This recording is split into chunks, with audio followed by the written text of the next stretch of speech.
नमस्कार दोस्तों, आप सभी का बहुत बहुत स्वागत है हमारे चैनल द इलेक्ट्रो यूनिवर्स में। आज हम एम्प्लॉयबिलिटी स्किल का एक टॉपिक इंग्लिश लिटरेसी का अगला लेक्चर लेके आए हैं, जिसमें हम इम्पॉर्टेंट क्वेश्चन डिस्कस करेंगे इंग्लिश लिटरेसी के, जो बहुत ज़्यादा इंपॉर्टेंट है। तो दोस्तों, बिना टाइम वेस्ट किए, क्योंकि अपने एग्ज़ाम नज़दीक है, तो अपन जल्दी से स्टार्ट करते हैं आज का अपना सेशन। तो दोस्तों, जल्दी से कॉपी पेन उठा लीजिए और बैठ जाइए अपने अपने मोबाइल की स्क्रीन खोल के। तो दोस्तों, अपना जो पहला क्वेश्चन है, द फ्रेज़। सबसे पहले दोस्तों, फ्रेज क्या होता है? फ्रेज इंग्लिश लिटरेसी मतलब ग्रामर का एक पार्ट है, जिसमें क्या होता है, एक बहुत बड़े सेंटेंस को एक छोटे से सेंटेंस में कह दिया जाता है, यानी कि दो चार मीनिंगफुल वर्ड में कह दिया जाता है। जैसे कि put down, hold on, break down, ये सब क्या है? फ्रेजेस हैं। अब ये आप जैसे जैसे क्वेश्चन करोगे आपको समझ में आ जाएगा। मैं आज फ्रेजेस के 5 से 6 क्वेश्चन मिनिमम लेके आया हूँ। तो जैसा पहला क्वेश्चन है, phrases in my opinion is used for. जो फ्रेज़ है, कौन सा phrase? In my opinion. In my opinion ये अपन किसके लिए यूज़ करते हैं? तो इन माई ओपिनियन यानी कि मेरी एक ऐसी सोच है, तो ये किसकी है? मेरी है। Expressing personal view. तो इन माई ओपिनियन को किसके लिए यूज़ करते हैं? एक्सप्रेसिंग पर्सनल व्यूज़, ना कि मेन टॉपिक से डाइवर्ट करने के लिए। अपोलोजाइजिंग का मतलब होता है क्षमा मांगना, क्षमा मांगने के लिए थोड़ी यूज़ करते। ना डिसएग्री यानी कि आपकी सहमति ना होना। तो ऑप्शन सी राइट आंसर हो जाएगा। नेक्स्ट क्वेश्चन की तरफ मूव करते हैं दोस्तों। अपना नेक्स्ट क्वेश्चन है, नेक्स्ट क्वेश्चन क्या कहता है दोस्तों? The phrase that's true is used for. That's true का मतलब क्या होता है? दैट्स ट्रू किसके लिए यूज़ करते हैं दोस्तों अपन फ्रेज? दैट्स ट्रू मतलब कि ये सही बात है। अपन एग्रीमेंट या एग्री जब अपन हो, जब यूज़ करते हैं फ्रेज, तो ये किसके लिए हो गया? एग्रींग के लिए हो गया, ना कि diverting from the main topic, starting a discussion topic या डिसएग्रीमेंट। अपन एग्रीमेंट के लिए, एग्री के लिए करते हैं दैट्स ट्रू फ्रेज यूज़। अपना नेक्स्ट क्वेश्चन है दोस्तों, क्वेश्चन नंबर 153। ये क्वेश्चन क्या कह रहा है? The phrase can you please clarify. क्या तुम मुझे डिटेल मतलब क्लियर कर सकते हो ये चीज़? अब कोई चीज़ को क्लियर करना है तो उसको विस्तार से बताना होगा, डिटेल में। तो डिटेल में बताने के लिए एक वर्ड है जिसको अपन बोलते हैं एलेबोरेट करना। एलेबोरेट करना अलग ही समझ में आ रहा होगा। एलेबोरेट करना यानी कि एक्सपांड करके बताना, डिटेल में बताना। तो कैन यू प्लीज़ क्लियरिफाई का फ्रेज है जो क्या है? एलेबोरेट, इलेबरेट करना। अपोलोजाइजिंग नहीं होगा, क्षमा मांगना होता है। स्टार्टिंग और डिस्कसिंग टॉपिक ये भी नहीं होगा, डिसएग्रीमेंट भी नहीं होगा। Next move to the next question. Next question क्या है दोस्तों अपना? नेक्स्ट क्वेश्चन है अपना, the phrase I am not sure but it is use for. I am not sure but, अपन ने बट लगा दिया। मैं इससे सहमत नहीं हूँ पर लगा दिया, मतलब कि मैं थोड़ा थोड़ा सहमत हूँ। तो मतलब सहमत पूरी तरीके से भी नहीं हूँ और ना ही मैं अपनी असहमति दिखा रहा हूँ इसमें। मतलब मैं थोड़ा बहुत सहमत हूँ, मतलब कि माइल्ड डिसएग्रीमेंट। ना कि आप तरीके से पूरे उससे एग्री हैं और ना ही डिसएग्री हैं। तो मतलब कि बीच के हैं आप, इसलिए माइल्ड डिसएग्रीमेंट। आप थोड़े थोड़े उससे असहमत हैं। अपना नेक्स्ट क्वेश्चन की तरफ मूव करते हैं दोस्तों। ये फ्रेज हैं, आपको याद करनी पड़ेंगी थोड़ा बहुत। जितना हो सकता है मैं उतना ज़्यादा इनको एक्सप्लेन कर सकता हूँ। और क्या ही कर सकते हैं दोस्तों, अपने पास ज़्यादा टाइम नहीं है कि डिटेल स्टडी करें, एक एक चीज़ को खोल के देखें। अब वही चांस बचा है कि बस आप क्वेश्चन ज़्यादा से ज़्यादा लगाएं और अपने पेपर पे ध्यान दें, फोकस करें अपनी स्टडी पे, क्योंकि पेपर बहुत ज़्यादा नज़दीक है। अब अपनी नेक्स्ट क्वेश्चन क्या कह रहा है दोस्तों? 155। The phrase while I agree with you. While I agree with you मतलब मैं तुमसे एग्री तो हूँ, पर उसके पहले जो तुमने मतलब जो भी बताया उसको एक्सप्लेन करो। इस फ्रेज को अपन किस में, एलोब्रेट से रिलेटेड है। अब मतलब आपका ये सेंटेंस है, while I agree with you, मैं तुमसे एग्री हूँ। उससे पहले क्या करना पड़ेगा तुम्हें? इस जो भी कंडीशन रखी इसको एलोबरेट करना पड़ेगा। तो ये while I agree with you, ये किससे रिलेट कर रहा है? एलोबरेटिंग से रिलेट कर रहा है, इसलिए option A right answer. Apologising से कहीं तक नहीं कर रहा। अपोलोजाइजिंग का एक ही मतलब है दोस्तों, क्षमा मांगना, माफ़ी मांगना। स्टार्ट आ डिस्कशन टॉपिक, ये इससे भी नहीं, और डिसएग्रीमेंट से तो कतई नहीं कर रहा। अपन नेक्स्ट क्वेश्चन की तरफ मूव करते हैं दोस्तों। नेक्स्ट क्वेश्चन क्या है दोस्तों? नेक्स्ट क्वेश्चन है अपना, the phrase generally it is considered. मतलब जैसे आपने कोई सेंटेंस बोला, गुड मॉर्निंग सर, तो ये क्या है? एक नॉर्मल सेंटेंस है। तो जनरली इट इज़ कंसीडर्ड मतलब जो जनरली जो वर्ड होते हैं जनरली, तो वो कैसे होते हैं? कॉमन सेंटेंसेस होते हैं। Generally it is considered. जैसे आपने कोई भी स्पीच में बोला, good morning respected principal sir, respected director, या respected all present and are respected all of present here. तो इस तरीके से बोला तो ये क्या है, कुछ जनरल वर्ड है। तो ये किसके लिए यूज़ हो गए, मेकिंग अ कॉमन स्टेटमेंट। एक ही कॉमन स्टेटमेंट है, ना कि एलोबरेट करना हुआ, ना कि डिस्कशन करना हुआ, ना कि डिसएग्रीमेंट हुआ। अब अपने नेक्स्ट क्वेश्चन की तरफ मूव करते हैं दोस्तों। नेक्स्ट क्वेश्चन क्या है दोस्तों, अपना नेक्स्ट दोस्तों अपना जो क्वेश्चन नंबर 57 है, ये अपना नेक्स्ट क्वेश्चन है। ये क्या कह रहा है, आइए इसको देखते हैं। The phrase can now we summarise is used for. Can we now summarise, can we now summarise. अब मैं समराइज करूँगा, यानी कि कोई अपन ने पोएम पढ़ी या इंग्लिश में कोई भी चैप्टर पढ़ा, उसको एक शॉर्ट पैरा में पूरा समझा दिया, तो ये मतलब होता है summarise. Can we now summarise. अब कैन वी नाउ समराइज को और क्या कह सकते हैं, स्टार्ट समराइजिंग, मतलब कि आपने समझाना स्टार्ट कर दिया शॉर्टली। अपोलोजाइजिंग होगा नहीं, स्टार्टिंग अ डिस्कशन, टॉपिक ये होगा नहीं, डिसएग्री होगा नहीं। अपना यही आंसर है, ऑप्शन ए। अब अपना नेक्स्ट क्वेश्चन क्या है दोस्तों, नेक्स्ट क्वेश्चन ये है अपना, the phrase may I explain what I mean. मैं वह एक्सप्लेन करूं जो मैंने समझा है, may I explain what I mean.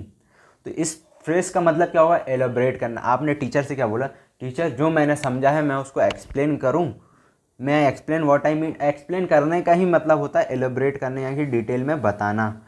तो ऑप्शन ए इस राइट आंसर। दोस्तों आशा कर रहा हूँ आपको ये सेशन पसंद आ रहा होगा, आपको क्वेश्चन समझ में आ रहे होंगे।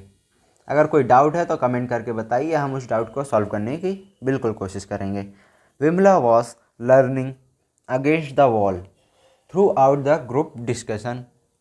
विमला है, एक लड़की है, वो दीवार के उस साइड मतलब दूसरे साइड खड़ी है और वहाँ से क्या कर रही है, लर्न कर रही है, जो दीवार के इस साइड ग्रुप डिस्कशन चल रहा है। जैसे बीच में दीवार है, एक साइड समझो कि 3 लोग खड़े होकर ग्रुप डिस्कशन कर रहे हैं और दूसरी तरफ विमला खड़ी होकर वो ग्रुप डिस्कशन सुन रही है। तो विमला है ना, क्या मिस कर रही है, विमला इम्प्रेसिव बिगनिंग मिस कर रही है, स्माइल मिस कर रही है, लाउड डोमिनेंट वॉइस मिस कर रही है, क्या मिस कर रही है, कौन सा डिस्कशन मिस कर रही है विमला। तो विमला डिस्कशन जो मिस कर रही है वो है पोस्चर डिस्कशन।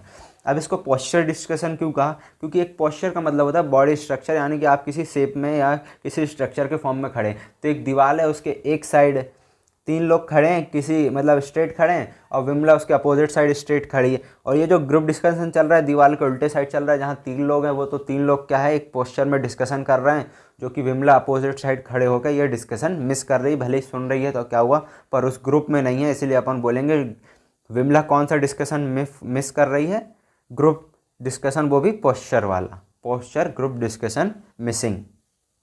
अपना नेक्स्ट क्वेश्चन है दोस्तों, Rajan was looking at his shoes during the group discussion. एक व्यक्ति है राजन, वो ग्रुप डिस्कशन चल रहा है क्लास में, वो अपने बार बार अपने जूते देख रहा है। अब जूते देख रहा है तो वो क्या मिस कर रहा है उस समय,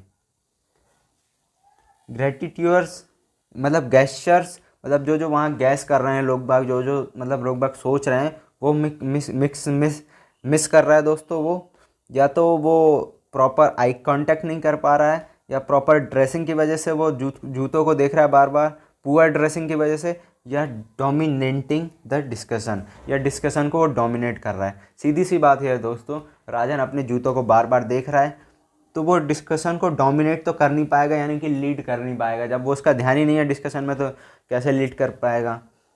पुअर ड्रेसिंग से हमें मतलब नहीं, हमें ये मतलब है कि वो क्या चीज़ वहाँ मिस कर रहा है, वो मिस्टेक क्या है। तो दोस्तों अपना जो है वो है नो प्रॉपर आई कांटेक्ट। वो क्या मिस कर रहा है, प्रॉपर आई कांटेक्ट नहीं कर रहा है, यानी कि नो प्रॉपर आई कांटेक्ट। जब ग्रुप डिस्कशन चल रहा है, बार बार अपने जूते को देख रहा है, यानी कि बार बार नीचे की तरफ देख रहा है, ना कि ग्रुप डिस्कशन में जो लोग डिस्कस कर रहे हैं उनकी तरफ। तो नो प्रॉपर आई कांटेक्ट।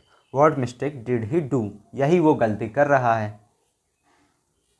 दोस्तों अपना नेक्स्ट क्वेश्चन है, which question should the person answering the phone ask you when you call a company.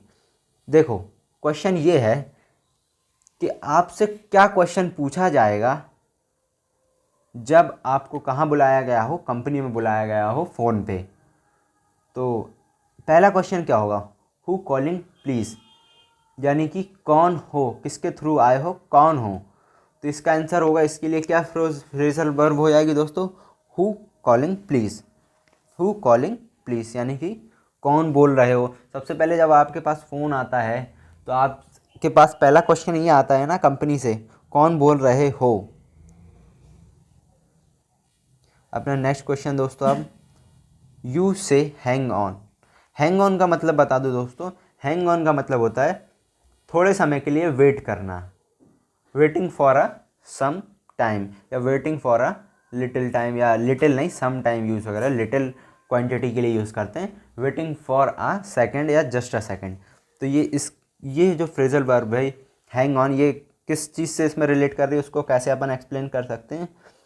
To say you are waiting, to say you are waiting. Option B is right answer. अपना next question की तरफ move करते हैं दोस्तों। Fill in the blanks with the appropriate terms. जो fill in the blanks है, अब इसको एक सही टर्म से फिल करना है। Please dash and I will put you through. तो दोस्तों प्लीज़ वे, अब देखो दोस्तों प्लीज़ के बाद क्या आ सकता है, फिल इन द ब्लैंक्स में क्या आ सकता है जो इस सेंटेंस को पूरा करे। तो देखो please stop and I will put you through. आप रुक जाओ, मैं तुम्हारे द्वारा कुछ प्रेजेंट करूँगा। या तुम स्टॉप का मतलब है बिल्कुल रुक जाओ, स्टे का मतलब वहीं रुक जाओ, और रिमेन यानी कि फिर से या तो होल्ड करो। तो ये जो सिचुएशन है, इस सिचुएशन के लिए जो राइट वर्ड होगा वो क्या होगा दोस्तों, hold. Please hold and I will put you through. Next question है दोस्तों अपना 164 क्वेश्चन क्या कह रहा है दोस्तों। What is the expression use to connect to people on the telephone. दो लोग को टेलीफोन के द्वारा अपन बात करवा रहे हैं, तो उस एक्सप्रेशन को कैसे अपन बता सकते हैं। I am talking you through, I am putting you through, I am sending you through, I am telling you through. तो मतलब मैं तुम्हारे द्वारा बात कर रहा हूँ, या मैं तुम्हारे द्वारा भेज रहा हूँ, या टेलिंग का मतलब होता है दोस्तों बता रहा हूँ, sorry, I am telling you through, मैं तुम्हारे द्वारा बता रहा हूँ। टॉकिंग मतलब तुम्हारे द्वारा बात कर रहा हूँ। इसका राइट आंसर होगा दोस्तों option B, I am putting you through. Putting you through का मतलब क्या है कि उस चीज़ के द्वारा बात होना। तो जो फ़ोन है ना, उस फ़ोन एक क्या है, इंस्ट्रूमेंट है, उस चीज़ से दो पर्सन के बीच में बात होती है, यानी कि ऑप्शन बी, इसलिए राइट आंसर है आई एम पुटिंग यू थ्रू। अपना नेक्स्ट क्वेश्चन है दोस्तों। नेक्स्ट क्वेश्चन क्या है, इसमें भी फिल करना है हैंगिंग ऑन। अब देखो दोस्तों हैंगिंग ऑन मैं अभी बता के आया हूँ आपको। हैंगिंग ऑन का मतलब होता है कि कुछ समय के लिए वेट करना। तो hanging on for an hour, hour बहुत ज़्यादा ड्यूरेशन हो जाएगा, सम टाइम कोई लिमिट नहीं है, ऑलवेज कभी आ नहीं सकता। Hanging on for a second, hanging on use होता है फॉर अ स्मॉल टाइम, यानी कि बहुत कम समय के लिए, फॉर जस्ट अ सेकेंड के लिए यूज़ करते हैं हैंगिंग ऑन। अब अपना नेक्स्ट क्वेश्चन है fill in the blanks with the appropriate terms.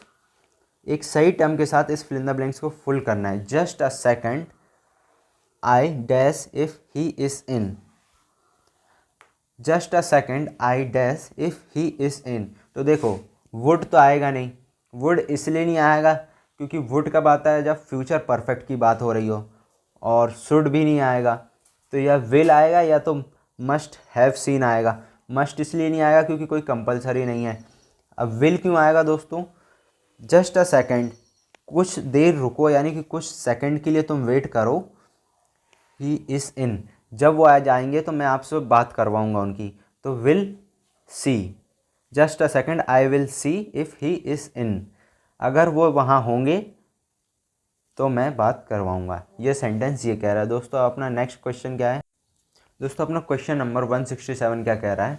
Question number 167 ये कह रहा है कि जो फिल इन द ब्लैंक्स है इसमें राइट वर्ड फिल करो या भरो इसमें जो सुटेबल हो इस चीज़ के लिए। Please hold and I will, इसके साथ क्या आ सकता है दोस्तों, ये सेंटेंस आप पढ़ के देखिए, आपको खुद ही समझ में आ जाएगा इसके साथ क्या आ सकता है। Please hold and I will put you through, यानी कि option C is right answer. अपना नेक्स्ट क्वेश्चन क्या है दोस्तों, 168 fill in the blanks with the appropriate terms home dash I say in calling. तो किससे मैं बात करूँगा, कॉलिंग पे। तो ये अपन हो गई क्या बात हो गई, किससे मैं बात करूँगा, यानी कि फ्यूचर में, ना कि कैन यूज़ नहीं कर सकते, शुड होता है परफेक्ट के लिए, डिड यूज़ होता नहीं, तो शैल यूज़ होता है फ्यूचर सेंटेंस में हेल्पिंग वर्ब के लिए। तो whom shall I say in calling। Next question है दोस्तों अपना, fill in the blanks with the appropriate terms। You have that's the financial department। तो you have reached the financial department आएगा, या you have got यानी कि मिल गया, वो कोई चीज़ थोड़ी हमें मिल जाएगा। या had पास्ट की बात हो नहीं रही, फ्यूचर में आप जाके ढूंढोगे ना। अचीव्ड कोई अचीवमेंट नहीं है कि आपने कोई पेपर है उसको क्लियर कर लिया हो तो आपने अचीव्ड कर लिया अपना गोल। ये वह जगह है जहाँ आपको पहुँचना पड़ता है, यानी कि रीच्ड आएगा। You have reached the financial department, आप फाइनेंशियल डिपार्टमेंट में पहुँच गए। अब दोस्तों अपना नेक्स्ट क्वेश्चन है, fill in the blanks with the appropriate terms. Then dash I speak to mister Lockes. मैं मिस्टर लॉकेस से बात कर सकता हूँ, तो हैव आएगा नहीं, क्यों? आपको बात करनी है तो आप पास्ट में अगर हैव आ जाता तो मतलब आप बात कर चुके हैं, तो हैव आएगा नहीं क्योंकि आपको बात करनी, यानी कि फ्यूचर से रिलेटेड होगा। मस्ट उस कंडीशन में यूज़ होता है जब आपको वो काम करना हो या ऑर्डर हो। नीड ये नहीं आ सकता। Can I speak to mister Lockes, क्या मैं बात कर सकता हूँ मिस्टर लॉकेस से। अपना नेक्स्ट क्वेश्चन है दोस्तों 71, fill in the blanks with the appropriate terms. When you are answer the phone you need to say your name and. दोस्तों मैं एक चीज़ बता दूं, आपके एम्प्लॉयबिलिटी में जब भी कुछ ऐसे क्वेश्चन आए तो आप ये दिमाग में रखिए कि आप घर में बात नहीं कर रहे हैं, आप अपनी कंपनी में बात कर रहे हैं या कंपनी के किसी सर से बात कर रहे हैं। अब आपके पास कॉल आया तो आप क्या बताओगे? सबसे पहले अपनी कंपनी का नाम बताओगे या अपना नाम बताओगे, और फिर क्या बताओगे? आपकी कंपनी का नाम बताओगे। तो obviously your name and the name of the company, ना कि हेलो, ना कि ये पूछोगे हाउ आर यू टुडे, और ना कि एड्रेस बताओगे। एड्रेस करोगे, ना कि अपने बारे में एड्रेस करोगे। अब हमारा नेक्स्ट क्वेश्चन है दोस्तों 172, why are telephone getting so important. Why are telephone greeting important करना क्यों है टेलीफोन में? ग्रीटिंग का मतलब होता है एक अच्छा representation, thank you for calling me, thank you for giving me such information, या हाँ मतलब कुछ अच्छे एक्सप्रेशन जो होते हैं ग्रीटिंग करने के लिए, मतलब धन्यवाद करने के लिए, वो उसका मतलब होता है ग्रीटिंग करना। तो टेलीफोन में ग्रीटिंग करना क्यों ज़रूरी है? आप हैप्पी हो इसलिए, अपना हैप्पी नेचर दिखाने के लिए, या ये कॉमन है, या पोलाइट नेचर के लिए? नहीं दोस्तों, ये इसलिए ज़रूरी है, it is help to knowing who's speaking. जी इसलिए ज़रूरी है कि आप किससे बात कर रहे हो। इससे एक चीज़ और ये होती है कि आप कौन हो वो सामने वाला इंसान भी जान जाता है। तो it is help in knowing who's speaking. अपना नेक्स्ट क्वेश्चन दोस्तों, what is important about your voice. आपकी वॉइस के लिए क्या क्या ज़रूरी है? वॉल्यूम, आप कितनी तेज़ कितना लाउडली बोल रहे हैं ये ज़रूरी है। आपकी स्पीड सामने वाले को समझ में आना चाहिए। आपकी टोन, आप किस लैंग्वेज में टोन में बात कर रहे हो। ऑल ऑफ द अबव, यानी कि option D is right answer, because all of the above 3 option are right. Move करते हैं अपन अपने नेक्स्ट क्वेश्चन की तरफ। नेक्स्ट क्वेश्चन क्या है दोस्तों अपना, when putting a call on hold what do you need to say और आस्क। जब आप किसी का कॉल होल्ड पे कर रहे हो तो आपको क्या बोलने की ज़रूरत रहती है? आस्क। ऑप्शन ए क्या कहता है? Ask if it is okay to put the caller on hold. आप ये पूछो कि जो कॉलर आपसे बात कर रहा है वो कॉल होल्ड करने के लिए रेडी है या नहीं, मतलब वो होल्ड कर पा रहा है या नहीं। या would you like to be put on hold, या तो आप अपनी मनपसंद से ही होल्ड कर दे रहा, आपको अच्छा लगा होल्ड करने का तो कर दिया। Option C be right answer नहीं होगा, ऑप्शन ए होगा अपना राइट आंसर। क्यों? क्योंकि जब आप किसी से बात कर रहे हो सबसे पहले आप उससे पूछोगे ask if it is okay. जब वो ओके है मतलब कि कंफर्टेबल है होल्ड करने के लिए, तो आप फिर होल्ड कर दोगे। तो ऑप्शन ए राइट आंसर हो जाएगा दोस्तों।